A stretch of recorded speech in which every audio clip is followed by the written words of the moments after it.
De modo que ahora rápidamente nos vamos a introducir en el funcionamiento del Poder Ejecutivo, cómo funciona el gobierno en Chile, pero sobre todo, en esta primera clase introductoria, cómo se reportea el funcionamiento del gobierno de Chile, la toma de decisiones, los vínculos con los partidos políticos, los vínculos con el Congreso Nacional, qué se hace en la moneda.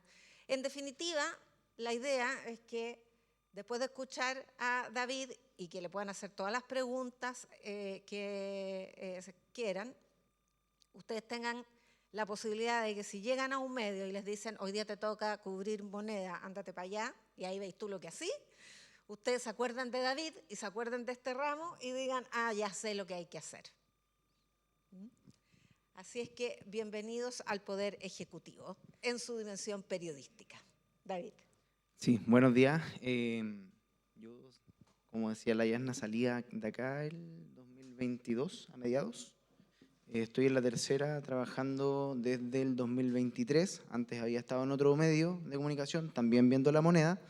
Y primero quería saber si es que alguien ha entrado, ha podido conocer La Moneda y cuál ha sido su experiencia en la Casa de Gobierno. No sé si, porque en La Moneda suelen haber tours, ¿cierto?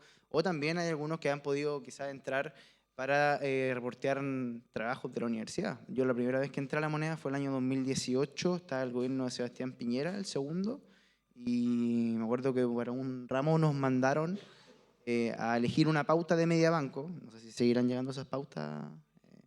Ya nos mandaron a elegir una de las pautas de Mediabanco y armar una nota y entregarla al final del día. Yo elegí una actividad que había en la Moneda, donde estaba Piñera y se iba a juntar con el presidente de Palestina en esa época, Mahmoud Abbas.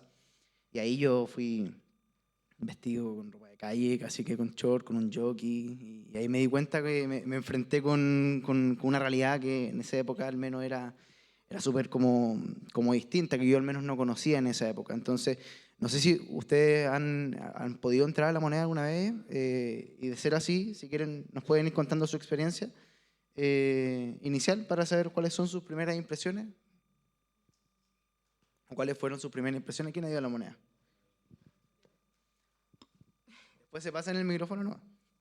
O sea, yo he ido como 2 o 3 veces a reportear, pero yo pensé que iba a ser más difícil entrar, pero en verdad es como fácil, te piden el carnet, mandáis el documento de la U. Lo interesante es como moverse con los periodistas de la prensa como oficial de los canales, de los diarios, porque ahí los empiezas a escuchar y ellos ya se conocen como de memoria en el fondo, como que se ven todos los días o todas las semanas. Y es interesante la dinámica que se genera ahí entre ellos, porque en el fondo saben lo que va a pasar o lo que se va a decir mucho antes o especulan qué podría pasar y se mueven ya como dueños de casa.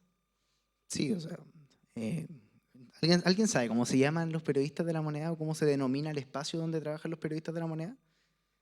Se le denomina la copucha. Y claro, como tú bien dices, nos conocemos de memoria, hasta dormimos juntos, porque en la gira nos toca muchas veces alojarnos, ¿cierto? Hospedarnos con nuestros compañeros de pega. Yo siempre duermo con quien debería ser mi competencia, que en la práctica somos competencia, ¿cierto? Pero que al final todo queda en la cancha y somos muy buenos amigos, que era el periodista del Mercurio. Entonces, en el fondo, claro, la sinergia que se provoca ahí, en el fondo es de todos los días, nos vemos más que a nuestros compañeros de pega de los medios de comunicación, muchas veces los veo más que a mi familia. Entonces, claro, se produce ahí una especie de relación súper constante, ¿cierto? ¿Alguien más haya ido a La Moneda? Habían levantado la mano, pero con el micrófono. Yo he ido. Pero bien, el Poder Ejecutivo en el fondo es muy entretenido porque en el fondo no solamente están los periodistas allí, ¿cierto? Están, de partida está el presidente de la República, a quien uno ve todos los días, con quien uno casi nunca conversa prácticamente. También están todos los ministros de Estado que suelen ir durante la semana a La Moneda. No todos trabajan allí, pero al menos los más importantes sí están alojados, ¿cierto?, en el Palacio de la Moneda, con su oficina, con sus equipos más importantes, y ahí uno es donde también se va relacionando con ellos, al igual que como se relaciona con los periodistas de la Moneda, también se va relacionando con ellos. Entonces, Perdona, es que estoy viendo que la cámara está puesta para estar sentado. Ah, ya. Entonces está enfocando tu torso. Perfecto. ¿Así? El otro. A ver. Sí, pues está. ¿Ahí sí? Ahí sí. A cualquiera de los dos, pero sentado. Ya, perfecto. Entonces, en la moneda está todo en el fondo el poder, ¿cierto? Como decía la Yasna, ahí está toda la toma de decisiones de este gobierno, ¿cierto? Y de los gobiernos en general. Yo no sé si ustedes conocen el listado de ministros, o me imagino que las pruebas de actualidad les suelen preguntar, ¿cierto? Por sus nombres, por lo que han hecho, por las noticias que generan, ¿cierto? Pero en la moneda no trabajan todos. En la moneda quienes trabajan, de hecho, son el ministro del Interior, Álvaro Elizalde, la ministra de la Secretaría General de Gobierno, Camila Vallejo, que hoy está con un postnatal por su segundo hijo y que hoy está siendo subrogada por la ministra de Ciencia, la ministra de la Secretaría General de la Presidencia, Macarena Lobos, que es la que se encarga de llevar la relación con el Congreso, entre el Poder Ejecutivo y el Poder Legislativo, y también otros asesores que son del presidente, ¿cierto? Y que son de estos ministros que les mencioné, el subsecretario del Interior, Luis Cordero, y otros equipos, ¿cierto?, que trabajan para la presidencia. Ahora bien, la dinámica de la moneda es muy entretenida en el sentido de que el lunes, ya hay una primera reunión del presidente con sus equipos a las 8:30, y ahí uno puede delinear lo que va a ser toda la semana, ¿cierto? Porque allí se discuten todos los desafíos, ¿cierto? Y los compromisos que van a salir durante esa semana, y ahí uno es donde tiene que entrar a reportear, ¿cierto? Hay uno donde puede ir a preguntarle a los ministros, ¿cierto? Dependiendo de la relación que tenga uno con ellos. Uno puede preguntarle a los asesores de los ministros para saber más o menos cómo va a venir la semana en términos políticos, las decisiones que se están tomando y cómo se están discutiendo los principales temas de la contingencia. Por ejemplo, ese lunes, en esta reunión que yo le estoy mencionando, participa el presidente y un equipo denominado como su comité político, porque son 25 los ministerios, pero son solo 6 los que están en este comité político, que en el fondo son los ministros más importantes del gobierno y los que ayudan al presidente a tomar todas sus decisiones. Entonces, cuando el presidente acierta algo, suele ser una idea conversada previamente en el comité político. Cuando el presidente comete un error, suele ser una idea también que se conversa en el comité político. Entonces, en ese comité político está el Ministerio del Interior, Álvaro Elizalde, ¿cierto? Macarena Lobos de la SECPRES, Camila Vallejo de la SEGEGOV, está el Ministerio de Hacienda con Mario Marcel, está el Ministerio de la Mujer con Antonio Orellana y está el Ministerio del Trabajo con Janet Jara. Eso es lo más básico de la moneda, ¿ya? Así que ya no les voy a dar la lata con eso y les voy a pasar a contar mi experiencia reporteando y trabajando en la moneda, ¿ya? Ustedes, no sé si les hacen trabajos de buscar pautas. No sé en qué ramos se les harán estos trabajos. Antes se llamaba Prensa 1, Prensa 2, pero había que buscar como pautas para ir trabajando durante la semana o durante ese mismo día. Pero muchas veces, me acuerdo que cuando estaba estudiando, a mí y a mis compañeros a veces nos costaba encontrar algunas pautas que pudieran convencer al profesor para que nos dejara hacer un trabajo determinado. Entonces estábamos a veces hasta nos sacaban notas solo por encontrar la pauta, porque era difícil en ese momento. Pero claro, nosotros como periodistas, quizás ya después con el equipo más aceitado, con un equipo de trabajo más grande que está detrás de uno, suele ir discutiendo estas pautas con este mismo equipo. Y por ejemplo, nosotros en La Tercera lo que hacemos es todos los lunes a las 9 de la mañana conversar, juntarnos el equipo de política de La Tercera a discutir los temas que se van a proyectar para esa semana y los temas que vamos a pensar principalmente para el fin de semana, que en el fondo es como los días más importantes del diario. De hecho, son los únicos 2 días que se imprime el diario. Ya no se imprime de lunes a viernes. Y en ese sentido es lo que nosotros tratamos de despejar, lo primero que tratamos de despejar. Después de eso, de lunes a viernes, nosotros vamos buscando pautas. Ya yo tengo la suerte de que mis jefas son bien tecnológicas, entonces vamos whatsappeando, vamos hablando por teléfono, nos llamamos en la mañana a primera hora del día para ir viendo los temas que vamos a ir sacando durante el día, que suelen ser más ligados a la contingencia. Ya, entonces yo no sé, por ejemplo, ustedes qué temas de contingencia ven que están hoy en día en la palestra, si alguien pudiera mencionar alguno.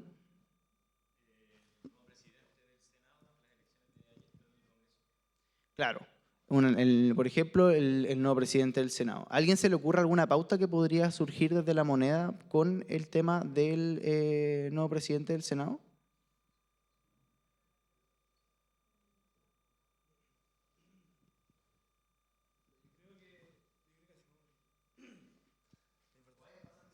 Eh, yo creo que puede ser más que nada porque como asumió uno de oposición, puede ya ser más complicado comparado que el pasado era Carol Cariola, que era del oficialismo, entonces creo que puede ser más diferente como el trato con la moneda, me imagino algo como así.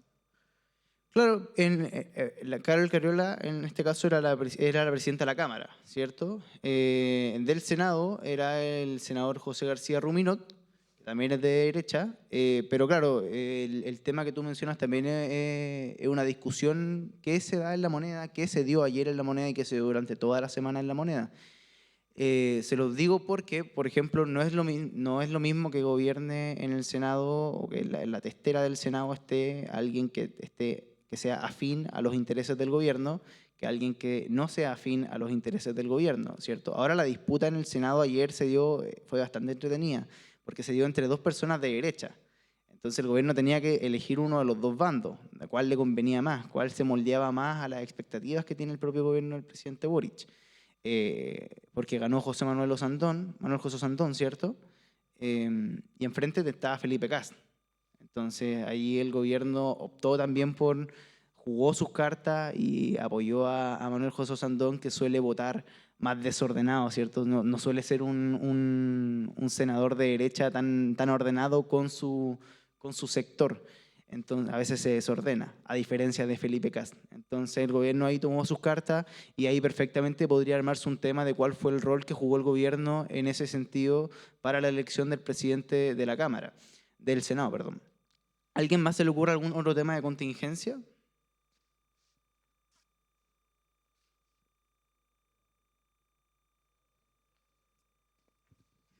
Ahí sería interesante en el ejemplo que dieron que contaras quién es la fuente para conocer detalles de la relación del Ejecutivo con el Legislativo.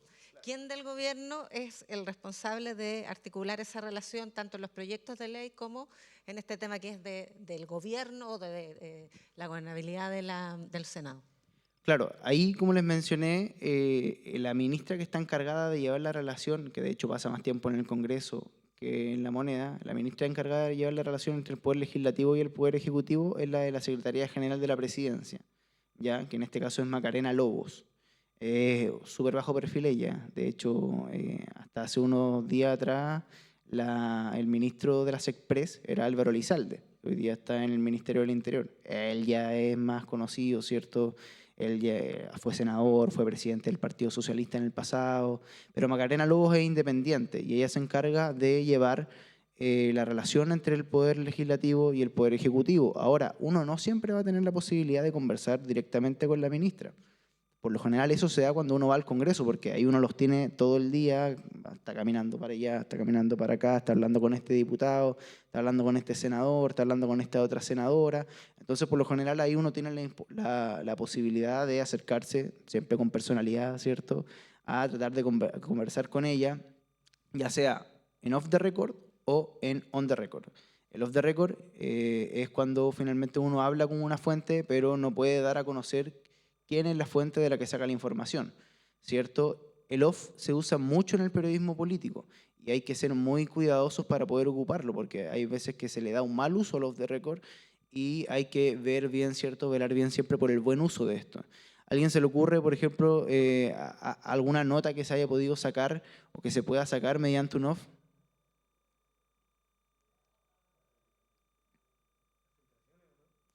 Filtraciones, exactamente. Las filtraciones nunca ocurren, ¿cierto?, con un on, a menos que la fuente quiera filtrar algo y después salir a hacer autobombo y decir que denunciar alguna situación, ¿cierto? Pero por lo general las filtraciones nunca, siempre son en off the record, ¿ya? ¿Alguien más se le ocurre algún otro ejemplo?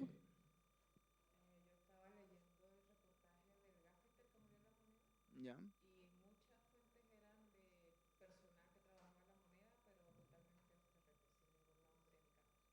Claro. Ahora, ¿cuándo ¿cuándo se puede usar el off o cuándo se puede publicar un off? Por ejemplo, si la ministra, vamos a seguir con el ejemplo de Macarena Lobos, ¿ya? Si la ministra de la Secretaría General de la Presidencia hizo gestiones para que Manuel José Sandón saliera presidente de la Cámara, saliera electo, y eso me lo comentó uno de sus asesores, yo lo que tengo que hacer es no ir a publicar inmediatamente. Lo que tengo que hacer es ir a chequear con lo menos 2 personas más, que si es en off, me puedan decir, me puedan dar la misma versión que me dio esta otra persona, ¿cierto? Por ejemplo, si Pablo Pérez me dice que ella se metió en la negociación, yo voy donde alguien, ¿cierto?, del círculo de Manuel José Sandón a preguntarle si es efectivo, si él ha visto algo, si él vio algo similar o no. Después voy donde alguien, ¿cierto?, quizás del oficialismo a saber la misma información. Después voy donde alguien de otro sector político a preguntarle para ver si manejan la misma información. Si ya todos están manejando y si ya es Vox Populi que eso es así, estoy seguro de esa información y lo que hago finalmente es ir donde la Secretaría General de la Presidencia, el Ministerio de Macarena Lobos, pedir una versión oficial, que por lo general nunca van a dar, pero hay que hacer esa pega, y después ahí recién se puede publicar, ¿ya? Eso es en cuanto a la relación del Poder Ejecutivo con el Poder Legislativo, ¿ya? Y el off, a menos que me lo diera la misma Macarena Lobos y me dijera, oye, ¿sabes qué? Sí se gestione, ahí ya es diferente.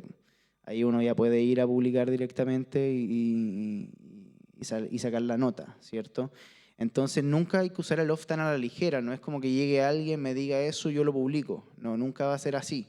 Siempre ese off se tiene que checar con mínimo 2 otras fuentes más que tengan la misma versión, ¿cierto? Y después finalmente se va a comunicar a la persona que está involucrada directamente, ¿ya? Pero eso es en el caso de, ¿cierto?, las Express, ¿cierto?, y la relación y el caso que ponían de la presidencia del Senado. Pero, claro, esa no es la única manera de reportear. En La Moneda principalmente lo que uno puede hacer, tiene varias formas de reportear y además de hablar constantemente con las fuentes que uno se hace, porque uno se hace fuentes durante la carrera, ¿ya? Y esas fuentes uno las va hablando con ellas todos los días. Muchas veces lo que yo hago en las mañanas es levantarme y lo primero que hago es escribirle y saludar a las personas con las que yo suelo hablar para ver cómo se viene el día, si es que viene algún anuncio, para poder anticiparme, ¿cierto?, lo que pueda ocurrir desde el gobierno. Entonces, ese trabajo constante que se hace, que uno tiene que hacer todos los días, suele salir información de ese reporteo, ¿ya? Información que se traducen en notas posteriores, ¿cierto?, que se publican en el diario. O lo otro también, la otra manera de reportear en La Moneda, es lo que se llama hacer patio. ¿Alguien se imagina más o menos lo que es hacer patio dentro de La Moneda?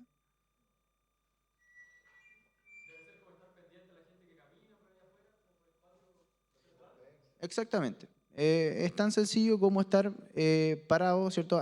Porque en La Moneda los periodistas, usted que pudo ir a La Moneda se habrá dado cuenta que solamente puede estar en el patio de los Cañones y en el patio de los Naranjos. Los otros patios, las Camelias, ¿cierto? Uno no puede entrar, al menos no puede entrar sin tener un permiso previo. Entonces uno puede reportear y andar por todos los patios, o sea, por el patio de los Naranjos y por el patio de los Cañones, libremente, ¿cierto? Y lo que se recomienda por lo general es estar, yo cuando recién llegué a La Moneda, a mí me dijeron, y era súper pollito, me dijeron como, instálate acá. Y era como un punto súper clave, que era como el entrepatio de La Moneda, que está como entre los 2 patios, valga la redundancia, y donde uno tiene visibilidad para ver quién entra por el patio de los Naranjos, para ver quién entra por el patio de los Cañones, para ver quién sale, y para ver generalmente si es que el ministro del Interior cruza las oficinas del presidente, si es que el ministro del Interior sale de la oficina del presidente o va a la oficina de la Secretaría General de Gobierno, donde se manejan las vocerías, ¿cierto? Entonces uno ahí puede ir dilucidando todo lo que pueda ir pasando. Hay veces en donde hacer patio genera notas por sí solas. Yo nunca me voy a olvidar, por poner un ejemplo, cuando era un 18 de octubre, era el 4º año del aniversario del estallido, y yo estaba ahí en el patio como yo vivo al lado de la Moneda, no me da lo mismo quedarme más rato, porque llego en 5 minutos. Entonces yo estaba en el patio y de repente veo unas camionetas que no conozco, que llegan por la entrada principal de la Moneda. Y ahí, claro, uno igual ya se termina conociendo los autos que transportan a los ministros, al presidente y todo el tema. Entonces yo veo que hay alguien que no conozco y de repente veo entrar a la Moneda al embajador de Israel. ¿Ya? Y chuta, yo dije, qué raro que venga este caballero para acá. Por lo general, la relación formal de él es con Cancillería, que está en el edificio que está frente a la Moneda, ¿cierto? Por Teatino. Entonces yo voy y le pregunto, le digo, hola, ¿a qué viene? Empiezo a hacerme el tonto también ahí como a tratar de engrupirlo, decirle, ¿viene alguna reunión? ¿Viene a presidente? Y ahí él me dice, porque ahí, dependiendo de las personas a veces van a decir, sí, vengo a esto, o te van a decir, no quiero hablar. O pueden ser más pesados también. Me ha tocado las dos. Me ha tocado que han sido pesados conmigo y me ha tocado que han sido súper dadivosos conmigo en cuanto a información. Él era dadivoso en ese caso. Entonces lo que me dijo fue como, no, vengo al Ministerio del Interior, después te puedo contar más. Ya, dije, ya, perfecto. Esperé, pasaron como unos 40, 50 minutos. Salió. Y ahí le metí grabadora nomás. Y me dijo todo lo que había hecho, en el fondo, que había ido a reclamarle a Manuel Monsalve, que era el subsecretario del Interior en esa época, por la postura del presidente en Palestina, en el conflicto, ¿cierto?, entre Palestina e Israel. Algo que a todas luces era bastante raro, porque uno no va a reclamarle esas cosas al subsecretario del Interior, y uno por lo general no va a reclamar ese tipo de cosas. Entonces ahí aproveché, gracias a que estaba haciendo patio durante esa tarde, publiqué esa nota, y después se armó también una polémica entre él, el gobierno, una más que él protagonizó, porque él es bien polémico, la verdad. ¿Sí?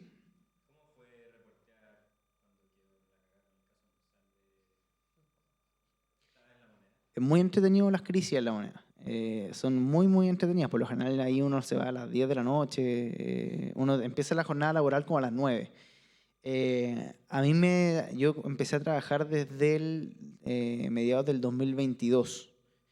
Mi segundo día laboral fue el cambio de gabinete tras la derrota del plebiscito, donde ganó el rechazo. Entonces yo era súper chico ahí, estaba mirando cómo todo pasaba alrededor mío y ahí obviamente uno empieza como a gustarle ese tipo de dinámica. Y claro, me ha tocado estar en las crisis de los casos de indultos, ¿cierto? De los convenios. Y una de las más entretenidas ha sido el caso Gonzalo, que ahí, no sé si ustedes manejan este concepto de golpear o ser golpeado, que en el fondo es cuando un medio saca una información antes que tú o cuando tú sacas una información antes que el medio, que los demás medios, ¿cierto? Entonces ahí los que golpearon fueron la segunda. Y ahí la segunda nos golpeó a todos, ¿cierto? Y hay un tuit que estaba dando vuelta, dando cuenta de que a Manuel Monsalve lo habían denunciado, ¿cierto?, por lo que había hecho, y está en la portada, y ahí todos se volvieron locos, todos se fueron al patio de los Cañones, que es donde está la oficina de la Subsecretaría del Interior, para ver qué hacía Monsalve, qué no hacía. Todos estaban esperando que renunciara, pero claro, había que chequear primero esa información antes de darla por hecho, ¿cierto? Entonces ahí lo que uno empieza a ver es quién cruza para este patio, quién cruza para este otro patio. Entonces uno ve a los principales asesores del presidente cruzar hacia el Ministerio del Interior, y ahí uno dice, ya, chuta, si tienen la suerte uno lo intercepta para preguntarle qué pasa, cómo está el tema, ¿cierto? Cómo se ve la cosa. Por lo general ellos nunca van a hablar, son súper cuidadosos con eso. Y claro, ahí esa dinámica fue súper alocada en el fondo, porque finalmente terminó renunciando Manuel Monsalve, algo que nadie se esperaba, algo que había pasado desapercibido, ¿cierto? 2 días atrás me acuerdo que había jugado Chile, había perdido Chile, con Colombia creo. Entonces estábamos todos en otra, estábamos hablando de otras cosas, y de repente sale esta información, ¿cierto?, que termina golpeando al gobierno y generando un caos también súper grande. A veces uno, como les dije, uno puede ser golpeado, o a veces uno puede golpear. En ese caso todos fuimos golpeados, ¿cierto? Fue bien, porque fue una crisis que acompañó al gobierno durante mucho tiempo. Yo diría que hasta hace poco recién pudieron sacudirse un poco de cierto, esta situación. Entonces, claro, los periodos de crisis en la moneda por lo general son momentos súper álgidos, no solamente para los funcionarios que trabajan allí, sino que también para en el fondo toda la prensa que trabaja apostada allí en ese lugar. Yo no sé si se le ocurre alguna otra crisis, por ejemplo.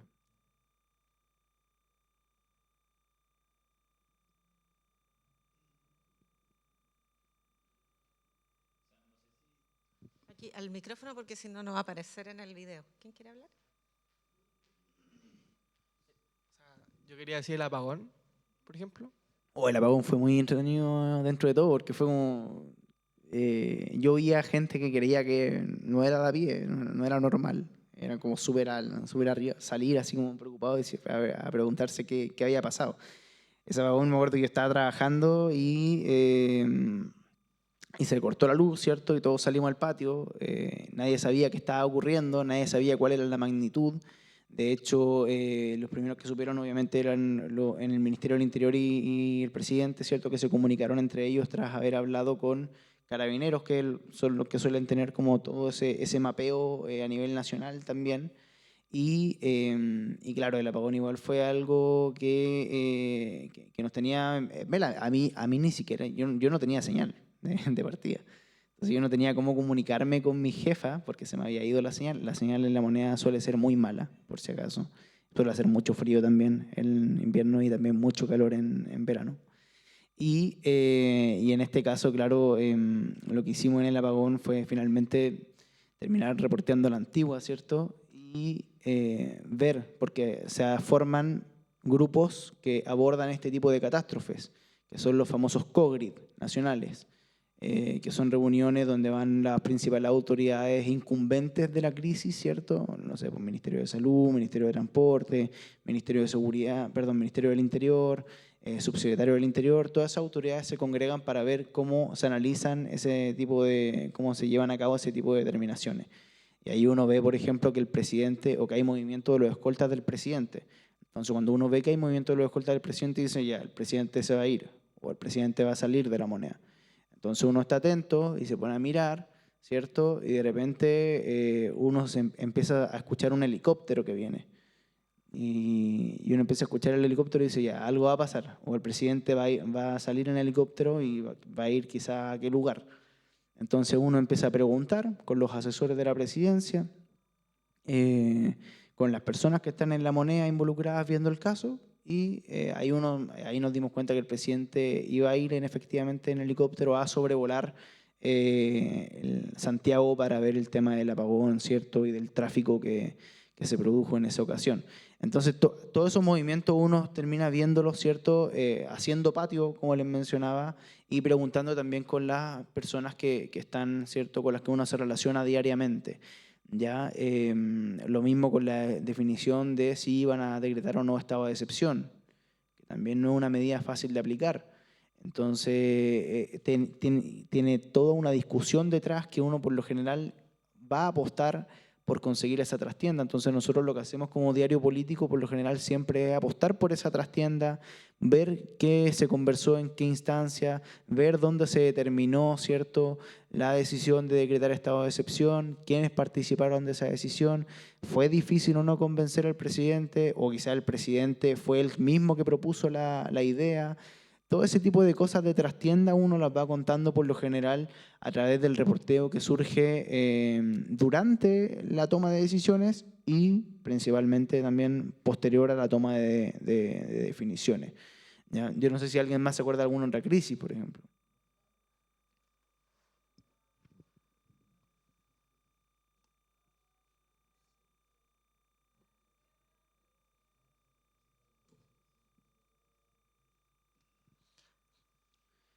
Sería interesante la conferencia de prensa del presidente después del caso Monsalve. Esa fue muy... Bueno, el presidente, para los que sepan, no tenemos una buena relación con él, ¿ya? La prensa en general, no es que sea una relación cercana. De hecho, les quiero contar también un poco de las giras que tenemos con el presidente. Ahora yo tengo día libre, entonces tengo que, después de esto, ir a prepararme para ir a preparar todas mis cosas para una gira que comienza el domingo. Y claro, la relación con el presidente de la prensa no es la mejor del mundo. Eso igual es bien conocido y en ese sentido ese punto de prensa lo que hizo en el fondo fue ahondar mucho más el distanciamiento del presidente con la prensa. El presidente estuvo sin hablar con la prensa durante 77 días. Y, lo hizo, y cuando habló con la prensa, solo lo hizo para desde Magallanes, en el fondo, cuando fue a la Antártica. Entonces tampoco es como que haya hablado con nosotros, con la prensa acreditada de La Moneda, ¿cierto? Que es por lo general donde se le suele apretar, donde se le suele tratar de exigir las preguntas, ¿cierto? Entonces, y de hecho el presidente cuando rompe su silencio lo que hace es hablar de la gira en la Antártica. No del caso Monsalve. Y el tema de contingencia que abordó en esa época, cuando se le preguntó, él prácticamente encaró al periodista que le hizo esa pregunta, que le preguntó por el tema de la Casa de Allende, y le dijo que no tenía nada que ver con la gira en la que él había estado. Entonces, la relación con el presidente y la prensa no es la mejor, y un punto de inflexión en esa relación es justamente el punto de prensa donde el presidente responde por 53 minutos preguntas de la prensa. Lampa, en esa ocasión yo no estaba, por ejemplo, porque yo estoy en La Moneda, por lo general no salgo de La Moneda, y por lo general el presidente nunca responde preguntas. Entonces en esa ocasión hicieron una excepción, iba a responder unas 3 preguntas, se nos había comunicado desde su equipo, y finalmente termina ocurriendo, ¿cierto?, todo lo que vieron ustedes, que respondió más de 30 preguntas, varias de ellas llevaron a varias como, en el fondo abrió un flanco tremendo que después de hecho la vocera de gobierno, Camila Vallejo, intentó dar otro punto de prensa en La Moneda para aclarar todo lo que había dicho el presidente y finalmente terminó enredando aún más la situación. Entonces, ese tipo de intervenciones suelen ser bastante interesantes de reportear y de estar mirando, ¿cierto? Porque el presidente ya abrió varios flancos, ¿cierto? Cayó en algunas contradicciones con lo que habían dicho otros miembros de su propio equipo. En un momento ya, para mostrar esta improvisación, sacó su teléfono y empezó a leer los chats con Monsalve. Como que fue un momento bien incómodo. De hecho, no sé si se acuerdan que él retó en su momento a su jefa de comunicaciones, porque la jefa de comunicaciones quería detener la situación, pero el presidente quiso seguir, ¿cierto? Entonces, eso fue un momento bien complicado, ¿cierto? Y que marcó harto el punto de relación entre la prensa y el presidente. ¿Sí? Te quería preguntar, no sé si me puedo, pero ¿cómo son las giras con el presidente? O sea, le he dicho harto y como que me da curiosidad cómo es la dinámica de ser periodista y seguir como en una gira. Ya. Existen las giras nacionales y las giras internacionales, ¿cierto? Ahora el domingo nosotros vamos a India. Vamos a estar una semana, o no una semana ya, pero el viaje va a durar una semana porque son como 2 días de viaje de ida y 2 días de vuelta. Volvemos el domingo 6 o 7 de abril. 6 de abril. Y la dinámica de la gira es más o menos la misma dinámica que uno tiene en el día a día acá. Es decir, uno tiene su horario laboral, entra a las 9 de la mañana, sale entre las 7:30 y las 8 de la noche, y después, claro, uno no es que siga trabajando toda la noche. Uno lo que hace es finalmente quedar libre, pero la diferencia es que no te vas para tu casa en Santiago con tus gatos, con tus perros, con tu familia, sino que lo que haces es quedar libre en, no sé, en Concepción, en Arica, en Valparaíso, en Nueva Delhi o en Nueva York, ¿cierto? Entonces ahí uno puede hacer lo que quiera con ese tiempo. Hay varias anécdotas, sobre todo de antes, de gente que se perdía el día siguiente y no la podían encontrar, porque quizás se les pasaban un par de tragos, ¿cierto? La emoción de estar quizás en un país en donde nunca... Yo, por ejemplo, no sé si iría a la India por mi cuenta. de partida todos los TikToks que uno ve de India como que no son muy apetitosos, o sea que es como súper estereotipo la situación, pero son como destinos que uno por lo general no suele imaginarse, ¿cierto? Y uno aprovecha en ese momento de trabajar. Ahora igual uno durante el día tiene la movilidad súper reducida porque uno sigue para todos lados al presidente.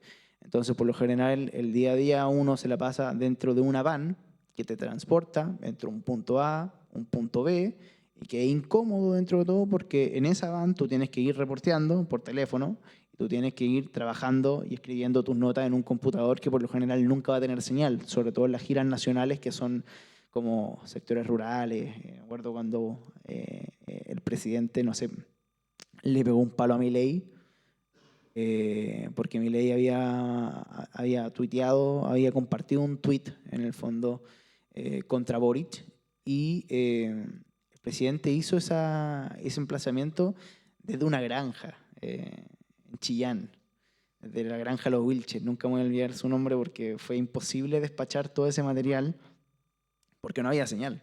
Encima, en paralelo, yo estaba en una reunión por Ley Karin, que nos estaban explicando el funcionamiento de la Ley Karin. Entonces, muchas veces termina siendo como medio difícil la conectividad, pero claro, esto es toda una experiencia. Y los viajes son en el avión presidencial, ¿cierto? Tenemos nuestro espacio, ¿cierto?, donde tiran a la prensa y al final. Y ahí nos vamos con nuestros colegas, ¿cierto? Por lo general tirando la talla, durmiendo, leyendo, los que les gusta leer. Algunos se descargan una serie, una película. El presidente al principio nos iba a saludar, por ejemplo. Iba a saludar, a veces tiraba la talla también un minutito con nosotros. Ahora ya no. Yo ya ni me acuerdo cuándo fue la última vez que el presidente se acercó a nosotros en una gira. ¿Sí? Pero ahí por lo general, entre paréntesis, los que se acercan a conversar con nosotros sí son los asesores, los ministros. Los ministros bajan, ¿cierto?, a donde estamos nosotros a conversar, a tirar la talla, a hablar un poco de la agenda que van a tener ellos en la gira. Pero esa es más o menos la dinámica dentro del avión, ¿ya? Y ahí nos dan comida también, obviamente. A propósito de la pregunta recién del compañero sobre lo de la gira, en particular de las giras internacionales, ¿tú normalmente te relacionas ahí como con la prensa de ese país? En este caso, por ejemplo, ahora que va a ir como de la India, ¿o en realidad es como que solamente te abocas como al tema del presidente y en realidad la relación es solamente como con los periodistas nacionales que están ahí todos ustedes? ¿No existe un momento como de intercambio? ¿Eso lo hacen quizás antes, como el tema como de investigar como la situación del país, el momento al que van? Claro, por lo general uno hace todo ese reporteo previamente, como uno tiene que hacerse más o menos la imagen del país al que va a visitar, ¿cierto? Entonces uno va a conversaciones con gente de Cancillería para saber cómo está el tema, habla con expertos en la materia también para ver cómo lo están dilucidando, y allá, una vez allá, lo que nosotros hacemos igual es relacionarnos con la prensa local, ¿ya? Por lo general estamos encerrados en el mismo rancho cuando no, porque por lo general a la prensa la tiran la encierran en unas balaustras, y ahí por lo general compartimos con los periodistas locales. Entonces ahí uno se relaciona, aprovecha a conocerse, uno conversa con ellos, por lo general temas muy cotidianos, cómo es la prensa allá, cómo es el gobierno allá, cosas así. Ahí lo recomendable es saber inglés, ¿cierto? Los que no saben inglés suelen sufrir mucho con ese intercambio y ahí se suelen enclaustrar más en la relación con la prensa de siempre, ¿cierto? Con la prensa chilena. Y claro, ahí uno se relaciona con los periodistas. Por lo general nunca se da una dinámica de que nos hagamos tan amigos que terminamos saliendo todos juntos a la noche. Por lo general eso nunca ocurre. De hecho, yo creo que nunca he compartido con algún periodista extranjero en ese sentido. Pero claro, la dinámica es más o menos esa la que se forma entre los equipos de prensa nacionales e internacionales, en el fondo.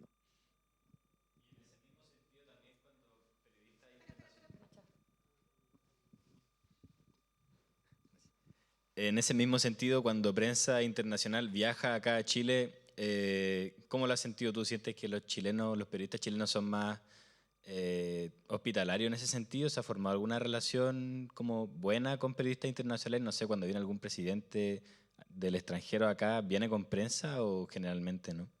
Generalmente viene con prensa. Por ejemplo, a inicios de este mes vino el presidente de Alemania a La Moneda, a Chile. Y él viene con su delegación de prensa. Por lo general, los que son más hospitalarios, y se habrán dado cuenta los que hayan ido a La Moneda, son los fotógrafos, los camarógrafos. Uno como periodista suele estar más metido en su rollo, en su mundo, tratando ¿cierto? De apurar la nota que tiene que publicar y tratar de reportear esa nota. Entonces uno por lo general suele estar más enclaustrado como en su mundo, más allá de poder compartir, ¿cierto? con la prensa internacional que viene al país. Por lo general los que tienen más tiempo para hacer así, como para relacionarse con ellos, son los camarógrafos. Suelen ser siempre los más simpáticos en todo caso. O sea, si el día de mañana les toca ir a La Moneda, les aseguro que ellos van a ser los primeros en preguntarles qué están, si necesitan ayuda, en enseñarles La Moneda, dónde queda el baño, dónde quedan las salidas, cosas así. No sé si hay más preguntas en torno a ese tema.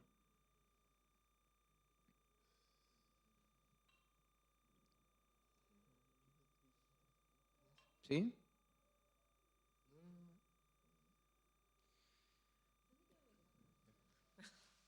¿Hay más preguntas sobre giras? ¿Quiere ser un ítem como que suele ser?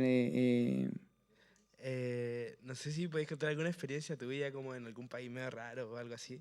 Estaría bueno, no sé, me da curiosidad. En el otro día, en octubre del año pasado, cuando se reeligió, con todo lo que ello derivó, ¿cierto? De manera muy irregular, todo lo que hemos visto, cuando se reeligió Maduro en Venezuela, nosotros estábamos en pleno viaje a Emiratos Árabes Unidos, ¿ya? Era un viaje relámpago, eran 24 horas de vuelo, 24 horas allá, o 27 horas allá, y 24 horas de regreso. Entonces íbamos a estar un solo día allá, un poquito más de un día, y el presidente, estuvimos más tiempo arriba de un avión que arriba que en Emiratos Árabes mismo, ¿cierto? Y el presidente fue a Abu Dhabi y a Dubái.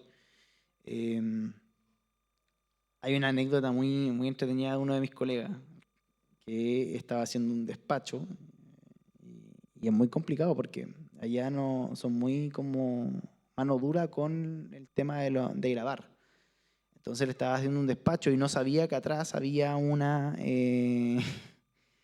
una residencia diplomática de no sé qué país que llamó a la policía para acusar lo que estaba haciendo, que estaba grabando, y claro, él estaba haciendo un despacho de las actividades del presidente. Y el tema es que finalmente este colega terminó por error, ¿cierto?, detenido en una comisaría emiratí, y estuvo mucho rato y nosotros nos preguntábamos después, porque después terminó la jornada laboral y es como, uy, ¿dónde está? Porque habíamos ido a comer. Y nos preguntábamos dónde estaba este amigo y después nos dimos cuenta cuando lo liberaron que había estado mucho tiempo en... Pero claro, eso no fue todo porque después ese fue un breve espacio que nosotros tuvimos para aprovechar, ¿cierto?, de comer. Pero claro, el tema horario igual es complicado porque allá eran como cerca de 8 horas más que acá en Chile. Entonces uno estaba cerrando las notas a las 10 de la noche. Las que cierra acá a las 1 de la tarde, las cierra a las 10 de la noche, 9 de la noche. Y lo peor es que, claro, en la tercera tenemos un formato que es la tercera PM, que no sé si lo han visto, que es como las notas que salen entre las 2 de la tarde, por ahí, en esa hora. Y después tenemos el Early Access, que es como el diario digital, el papel digital, que se complementa con las otras noticias del día. Entonces, por lo general, uno lo que termina haciendo a diario es armar 2 notas por día, ¿ya? El tema es que allá eran las 4 de la mañana cuando acá era recién la tarde. Y eso es muy difícil de coordinarlo, sobre todo cuando hay crisis. Entonces mis jefas me hablaban a esa hora, me llamaban y me decían, oye, ¿qué está pasando allá? ¿En qué están? ¿Qué está haciendo el presidente? Porque Maduro había ganado, claro, y entonces estaba toda la polémica. Maduro estaba respondiendo a Chile, Maduro estaba no solamente respondiendo a Chile, sino que a todos los países. Entonces había todo un tema diplomático que ver en ese sentido. Y de hecho, esa misma noche, que allá eran las 4 o 5 de la mañana, Maduro determinó expulsar a toda la delegación chilena del país. Entonces, claro, ahí uno está muerto de sueño, con todo el horario cambiado, tratando de hablar con gente que a esa hora estaba durmiendo. Pues, sí. Los periodistas estamos despiertos a esa hora porque nos están hablando nuestros jefes, pero el presidente, los ministros, sus asesores, ellos estaban descansando porque la jornada del día siguiente comenzaba a las 7 de la mañana y teníamos que viajar no sé cuánto rato a movilizarnos dentro del país. Entonces era bien complicado y claro, ese fue un viaje muy como intenso, la verdad. Me ha tocado ir a otros países que ya son más cerca, ¿cierto? De Chile, Estados Unidos, México, Uruguay, Perú, Brasil. Vamos a ir a Brasil de nuevo en abril. El presidente ya confirmó ese viaje. Pero esa ha sido más o menos mi experiencia a nivel como en la gira. Ahora, y por giras nacionales hemos conocido todo Chile, en el fondo, todas las regiones. Pero eso principalmente en torno a la gira. No sé si alguien tiene alguna otra pregunta más. Yo te quería preguntar cómo es la relación con los periodistas, los jefes de comunicaciones de los y las ministras que están en La Moneda y del presidente. ¿Qué rol cumplen? ¿Ayudan? ¿Entorpecen? Sí, por lo general uno con el jefe de comunicaciones de tal ministerio es como al último lugar al que uno llega en el reporteo, ¿ya? Porque los jefes de comunicaciones son en el fondo quienes le llevan la prensa a la autoridad competente. Entonces, no sé, yo tengo un caso contra el ministro del Interior, por inventar, por poner un ejemplo. Yo entonces, alguien me dice que el ministro del Interior hizo X cosa.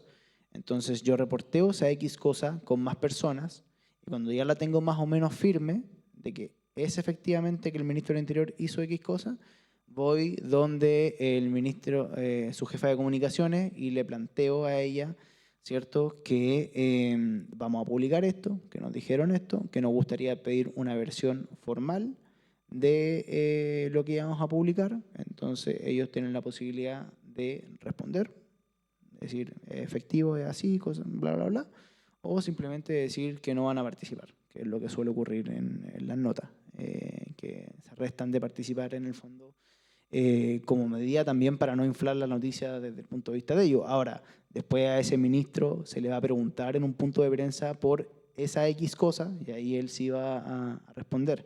Pero la relación con ellos igual es súper importante, más allá de que nos sirva para chequear o no algunas cosas que vayan a ocurrir en La Moneda.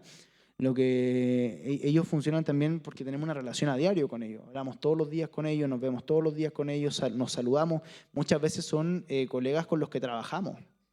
Entonces, que dejan de dejan de trabajar en un diario, en un medio de comunicación, y se cambian para trabajar como jefe de comunicaciones de tal ministro o tal ministra. Entonces, en ese sentido, ahí uno los conoce en el fondo. Yo dormía, por ejemplo, en las giras con un periodista que ahora está en el equipo de comunicaciones de Elizalde. Entonces yo carreteaba con él a veces, ¿cachai? Entonces en ese sentido uno tiene una dinámica con ellos que ya los conoce, que conversa todos los días, a los que les pregunta diariamente como, oye, ¿qué va a hacer tu ministro mañana? O cómo se viene la agenda para la semana. Y ahí por lo general ellos esas cosas sí te las van contando porque son actividades de su ministro, no es como que algo que les vaya a rebotar en la cara, ¿cierto? Entonces la relación con ellos suele ser en ese sentido, ¿ya? Principalmente informativa para saber más o menos la agenda de la autoridad incumbente y nos ponemos más pesados con ellos y ellos con nosotros cuando ya se trata de temas más polémicos y tenemos que pedir versiones y cosas así. Pero eso es principalmente como la relación que nosotros manejamos con las jefaturas de las autoridades de comunicaciones. Ellos no son los únicos asesores con los que uno conversa a diario. También hay asesores del gabinete de las autoridades con las que uno conversa, con las que uno también suele hablar todos los días. En este caso, por ejemplo, y también están una parte muy importante del funcionar de La Moneda, son los presidentes de partido también, o los alcaldes que suelen visitar La Moneda. ¿Por qué? Porque ellos tienen una reunión todos los lunes con el equipo del comité político del presidente. ¿Se acuerdan de que les hablé del comité político? Ya, esos ministros todos los lunes, después del comité político con el presidente, lo que hacen es juntarse con los presidentes de todos los partidos del oficialismo, es decir, todos los partidos que integran el gobierno de turno. Y ellos en el fondo le bajan toda la conversación que conversaron con el presidente, se la bajan, ¿cierto?, a los presidentes de partido en una reunión posterior. Entonces ahí uno conversa con los presidentes de partido, les pregunta más o menos cuáles fueron los temas que conversaron. Ellos suelen ser mucho, pero mucho más accesibles que los ministros de Estado. Entonces uno por lo general termina reporteándolos a ellos los que hablan los ministros. Entonces, por ejemplo, la ministra Janet Jara dijo algo en la reunión del comité político y eso nosotros nos lo cuentan 3 presidentes de partidos distintos.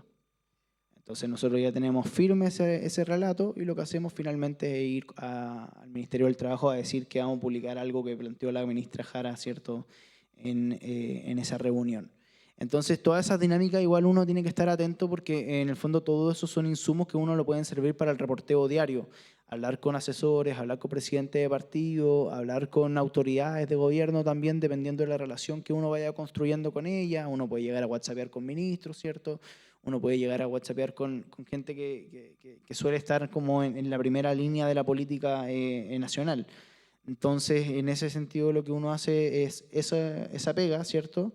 Y también, como les dije, sirve mucho ser patio y conocer a este mundo político, porque, por ejemplo, siempre que van los presidentes de partido, no los lunes, otros días, uno dice, ya van a pedir algún cargo, vienen a pedir más plata, lo mismo que los alcaldes, cuando llegan a la Moneda, por lo general es o para pedir más plata o para pedir mayor dotación policial para algún sector de su comuna. ¿Ya? Entonces ahí uno tiene que ir después ir preguntando, reporteando, ex post, ¿cierto?, apostando por esta trastienda.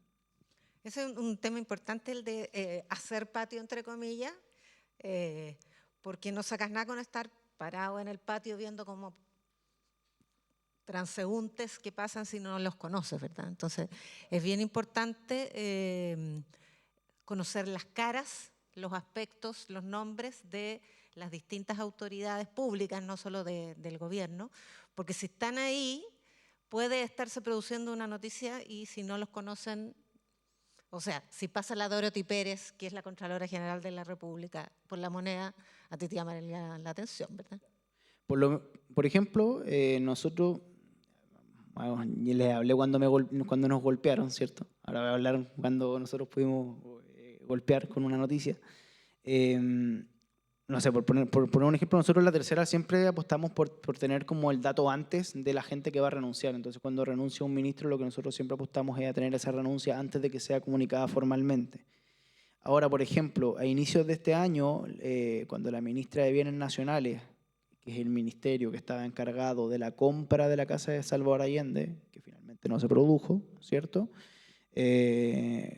Yo de repente veo entrar a los equipos a los asesores de la ministra de esa época de Bienes Nacionales, Marcela Sandoval, y los veo subir a presidencia. Entonces yo dije, ya, algo raro debe estar pasando. Pregunto con mis fuentes para saber si es que Marcela Sandoval, la ministra de esa época, también estaba en ese momento en presidencia, y me dicen que sí.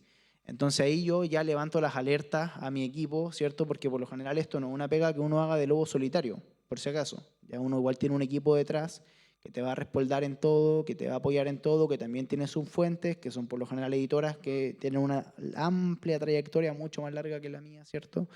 En política. Entonces yo levanto la alerta de que la ministra, que está más complicada en ese momento, estaba reunida con el presidente. Y lo que me estaban comentando a mí era que, era que muy probablemente ese día le vayan a pedir la renuncia. Entonces yo levanto esta alerta, a mí me lo chequean 2 personas que ella estaba renunciando, o que el presidente Boric en realidad le estaba pidiendo la renuncia, y una de mis editoras también me ayuda a chequear con una de sus fuentes que efectivamente la entonces ministra Sandoval está siendo sacada de su cargo por el tema de la casa de Allende. Entonces nosotros vamos, ya tenemos esas 3 confirmaciones y lo que hacemos es publicar la noticia. ¿Ya? Entonces, por eso es muy importante también ver quiénes entran, conocer a los asesores de los ministros, conocer a los ministros como tal. Una vez me acuerdo que pasó un subsecretario.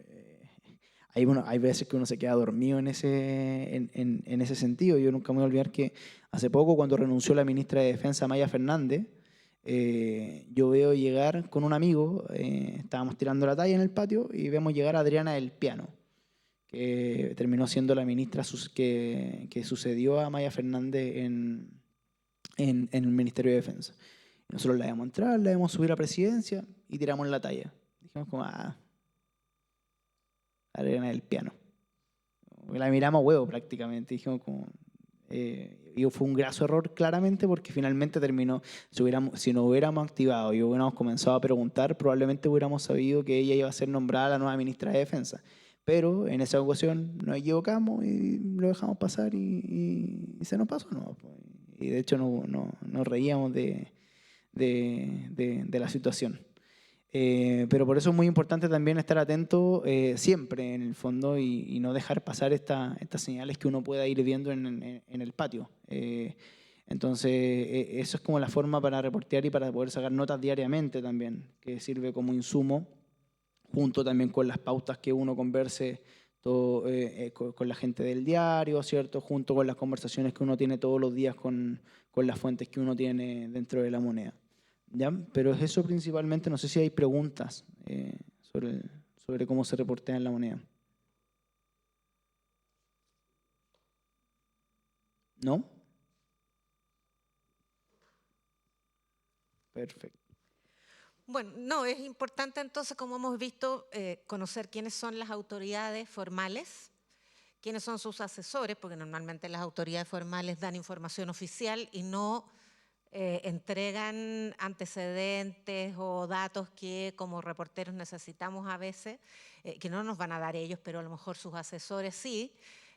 Hay una práctica que, no sé si estoy desactualizada en el lenguaje más joven, pero le decíamos tirar lengua, ¿no? Que conversar con alguien para sacar la información. O sea, finalmente siempre hay relaciones interpersonales que están determinadas no solamente por el cargo que tiene cada uno, por la función que tiene cada uno, sino que hay veces que la destreza de conversar con una persona te permite, a un buen reportero, sacar la información.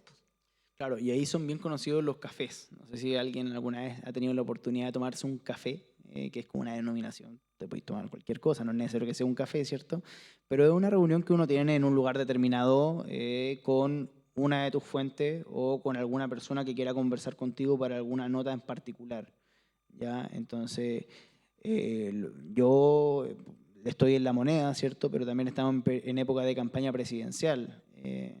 Y a mí ya me dijeron ya que tenía que hacerme cargo de la campaña de Janet Jara, además de también estar mirando Janet Jara, que no ha sido oficializada, pero que todo apunta que va a ir para allá, ¿cierto?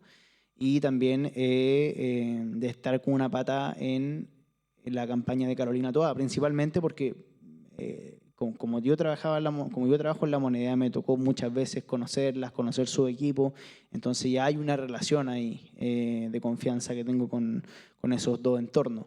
Pero principalmente me dijeron que me hiciera cargo de Janet Jara y su campaña presidencial, que todavía no comienza claramente. Y en ese sentido, lo que yo hago, al menos como parte de mi dinámica, cuando me notificaron eso, fue incluir en mis cafés semanales a gente del entorno de la ministra Jara. Entonces yo lo que hago es juntarme día por medio con las personas de su círculo, que finalmente me cuentan cómo está ella, cómo está mirando ella la definición que tiene que tomar el Partido Comunista, cómo está mirando ella, ¿cierto? Si es que quiere o no ser candidata, porque, o cuándo fue que se entusiasmó para ser candidata, y cosas que finalmente me van a terminar ayudando a levantar notas, ¿cierto? En ese sentido, por ejemplo, así como hablo con gente del entorno de la ministra Jara, también hablo con gente del entorno de la ministra Toa, y ahí, de la ex ministra Toa, y ahí se me mezclan los reporteos, ¿cierto? Y puedo sacar notas conjuntas. Por ejemplo, ayer nosotros tiramos que el PPD, el partido de Carolina Toa, estaba molesto con Janet Jara porque veían que ella estaba teniendo un despliegue de candidata ¿cierto? Siendo que todavía era ministra y también estaba molesta con ella por la crítica que le hizo a Carolina Toá. Entonces nosotros sacamos eso, ¿cierto? Conversando con ambos círculos para ver cuál es el análisis que tienen en el círculo de Carolina Toá y cuál es el análisis que tienen en el círculo de Janet Jara.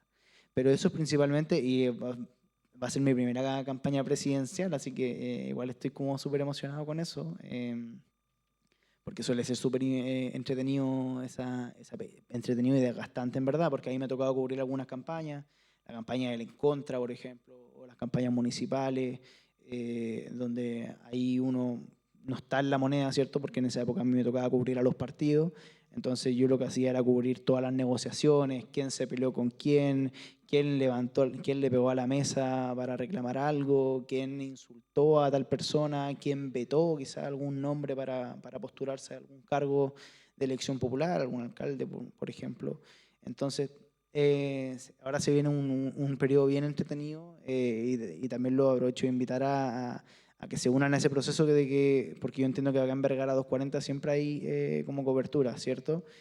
Aprovechen esos espacios que son súper entretenidos. Yo ahí conocí, por ejemplo, a Giorgio Jackson, cuando me tocó cubrir la campaña de la primera vuelta de la elección presidencial pasada. Me tocó cubrirla por Vergara 240 y ahí conocí gente y en realidad es súper entretenido eso, así que se lo recomiendo si es que les gusta la política y si es que no también, porque en una de esas les puede terminar gustando. Yo siempre me imaginé que iba a ser periodista deportivo y terminé en política por temas que finalmente en la universidad fue que se me cambió la mente.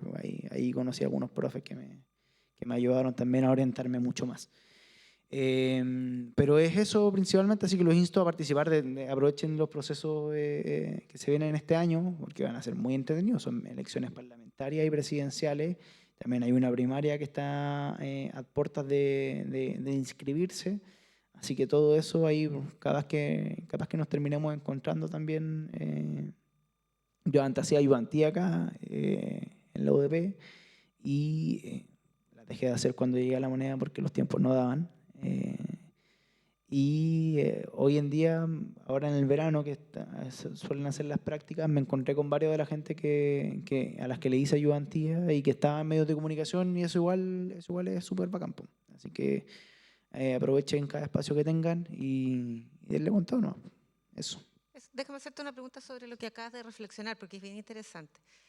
Normalmente a la generación o en la etapa de la vida en que se está estudiando en la universidad y en la etapa histórica en la que nos encontramos también, la política no resulta demasiado atractiva.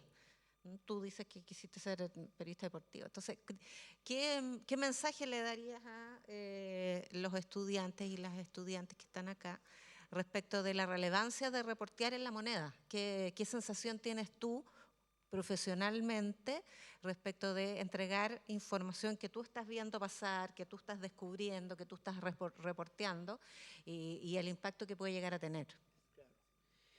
En La Moneda igual es súper relevante todo en el fondo, porque yo sé que acá en la cultura de esta universidad es como súper investigar al poder, ¿cierto? De hecho, a mí me tocó en algún momento hacer una práctica, mi práctica profesional yo la hice en CIPER. Entonces también me tocó hacer trabajos de investigación y no todo fue solamente periodismo político, ¿cierto? Que suele ser más del día a día, más intenso en ese sentido. Pero claro, si bien es cierto, el periodismo de investigación se valora mucho porque es un aporte a la sociedad, también el periodismo político siento que quizás está medio mirado en menos, lo cual me parece que es como súper... lo cual no me parece que debería ser así en el fondo, porque uno también de alguna u otra manera está investigando al poder, se está relacionando con el poder y está viendo cómo se toman las determinaciones desde el poder. Y todas esas determinaciones y todas las definiciones que ellos tienen que tomar, que todas esas definiciones con las que ellos deben afrontar situaciones que le impactan a la ciudadanía, son importantes darlas a conocer porque tienen un interés público en el fondo, porque afectan, ¿cierto?, a las personas que nos rodean habitualmente, nuestra familia, ¿cierto? Entonces, todo eso está relacionado. Si hay un ministro que está cometiendo errores y esos errores se están afectando a la gente de a pie, eso hay que denunciarlo de alguna manera y hay que publicar cuál es el error que está cometiendo el ministro y hay que publicar qué está haciendo el gobierno con ese ministro para solventar el error que se está cometiendo. Entonces, ahí es donde muchas veces se producen estos temas de crisis, ¿cierto? Y algunas polémicas que surgen. No sé, por ejemplo, el tema de los indultos, y no sé si alguien se acuerda del tema de los indultos, que fue a finales del 2022, cuando el gobierno terminó indultó, era una decisión política, ya eso tendrá su debate político como tal, si vale la pena o no, si valía la pena o no en ese momento indultar a 12 personas del estallido y al exfrentista Jorge Mateluna. Eso era un debate político, pero más allá de eso, ahí había un error de fondo que le terminó costando el cargo a la ministra de Justicia y al principal asesor en esa época del presidente, que fue que se indultaron a 2 personas por error. Entonces, eran 2 personas que no debían estar en la nómina y que se comunicaron, y que cuando se comunicaron en la nómina de indultados, públicamente, ya no podías decir como, ah, no, chuta, me equivoqué, así que no, era broma, ¿cómo se llama? Brian Castillo, el ecuatoriano, se apellidaba Castillo, le decían el insurrecto. Era broma, no te vamos a indultar. Entonces, todo ese tipo de errores también son súper importantes de estar atentos en La Moneda y en el periodismo político en general, ¿cierto? Para ver, ¿cierto? Y para estar atento a todo lo que puede ocurrir en ese tipo de casos. ¿Ya?